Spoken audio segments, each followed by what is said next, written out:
نقطة ظاهرة كيما نتاع اليوم، شنو تنجم تضيف للمشهد السياسي التونسي؟ والله سؤال، أو توا الصحافي كبير من أكبر الصحفيين، توا تقريب 6 شهور، خلي فين تساتر، ما فماش تساتر، هاني نضيفوا توا ها هما تساتر، خلي يجاوبني بعد 6 شهور، في حال التساتر موجود.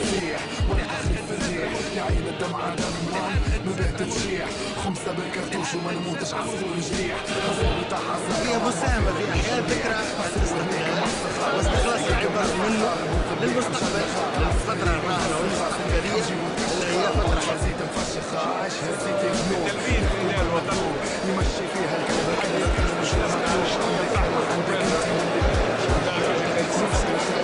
وأملي أن تكون على فحواها والتجمع اللي مش يحاول ياخذ يكون ماضي الاستحقاق القادم باش ياخذ السلطة. في نفس السياق نتاع السؤال، شنو ينجم الشعب التونسي ينتظر من المبادرة نتاع اليوم؟ شنو هي الإضافة اللي تنجم تقدم على الساحة السياسية؟ إضافة كبيرة لكونها أولا ماهيش حركة النهضة وحدها، هي واللي قادر من جمع الناس. ثاني حاجة اللي كون الطريق ممكن لتعديل معناها الوضع التعديل السياسي ممكن.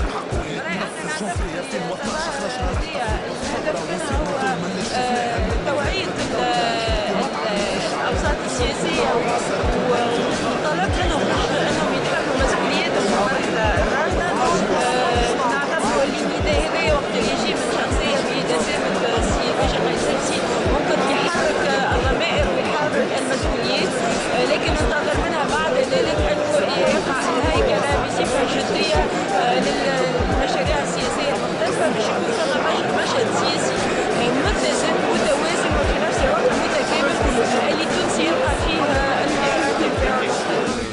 في واحد يرجع على في هذه الثورة، شنو أسباب الثورة كاملة؟ هي الحرية، هي الديمقراطية، الكرامة الوطنية والتشغيل هكا مبادرة سيكونومية، مبادرة نتاع تحديث شباب تونس مستقبل تونس تطبيق قوى الديمقراطية.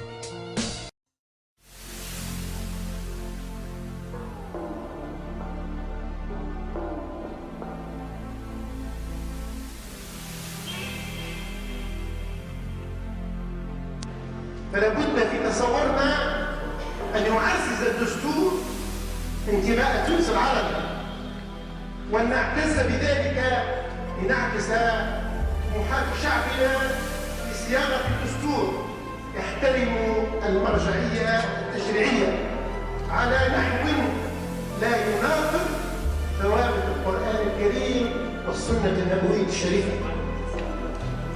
تاريخنا وإسلامنا لم يعرف في تاريخه ولا في فكره فصلا بين الدين والسياسة أو بين الزمن والروح، فالسياسة في تصورنا منشط يرتقي إلى أعلى درجات العبادة، والدين لا يمكن أن يكون شأنا خاصا بالضمير الداخلي للإنسان، إنما هو نظام عام ومنهج الحياة، والفصل بين الدين والسياسة لا يمكن أن يكون تعبيرا عن الإسلام. فهذه بتصورنا فكرة غريبة عن روح الإسلام ومقاصده وتاريخه ودوره في تشكيل المنطقة. وكل من رام عزل الدين عن السياسة وأقول الإسلام بالتحديد فقد مس من بنية الفكر الإسلامي. نريد أن يكون دستور مقرا أن العربية لغتنا ومجد حضارتنا ومرجعية ثقافتنا وروح تقاليدنا، والإسلام ديننا وعقيدتنا ومنهاج حياتنا. ويقر دستورنا أن القرآن والسنة وإجماع الفقهاء هو مصدر أساسي لتشريعنا. السلام عليكم. شنو صار لك؟ علي مسألة شوي. صرت المغرب في الجامعة، كنت أنا والأولاد كنا بعد المغرب كان المغرب والساعة خرجت على سيف الشركة وأنا خرجنا قلت لك أثبت قدام الجامعة وعيات. هم دايمين على الجامعة يعني؟ والله أنا ماني خاطر هما جايين قدام الجامعة ما يسألوش معناتها مادام وجودهم قدام الجامعة يثبت معناها متهاجمين على الجامعة. ايوه هما ضربوك معناها قدام الجامعة ولا بعيد على الجامعة؟ أنا ضربوني بس متر قدام 6 سنين قدام الجامعة متر قدام الجامعة.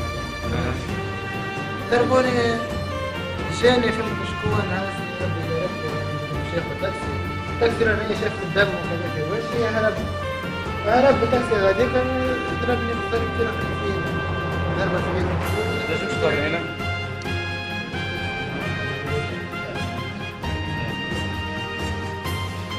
شوفوا الظلم معناها هاي ضربة الأولانية ماشي، والضربة اللي فوقها هيك هذه 3 غرز وهذاما كيف 3 هنا 3 ولا هنا 3 لهنا 45 غرزة باش تشوفوا اللي يقولوا سلفية وما سلفية.